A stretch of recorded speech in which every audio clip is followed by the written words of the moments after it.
আপনি তো গর্বিত জামাত করে, তাহলে আপনার নামটা প্রকাশ করেন। কেন আপনাকে বিশ্লেষক পরিচয়ে টকশোতে আসতে হবে? আপনার নির্দিষ্ট পরিচয় দিয়ে টকশোতে আসেন। আপনি একদিকে বলেন আমি আইনজীবী, আমি শিক্ষক, আবার আমাদের পক্ষে বলেন, আমরা কনফিউশনে পড়ে যাই। পৃথিবীতে কোনো দেশ পাবেন না যেখানে মানে রাজনীতি একটা পেশা। আমাদের ভাইদের কাছে মনে হয় রাজনীতি একটা পেশা।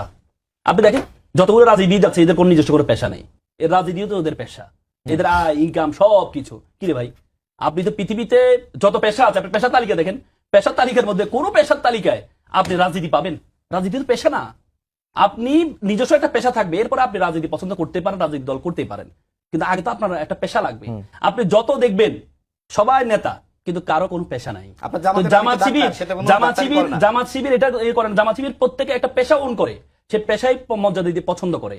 আর বিএনপির রাজনীতিতে হচ্ছে আমাকে রাজনীতি আমার একটা পেশা, আমাকে ওন করতে হবে, আমাকে দেখাইতে হবে আমি নেতা, আমি এটা নেতা সেটা। আমার কোনো পোস্ট না থাকলেও আমি নেতা। আমার ভাই কোনো পোস্ট আছে কিনা আমি জানি না। মজা আয়া।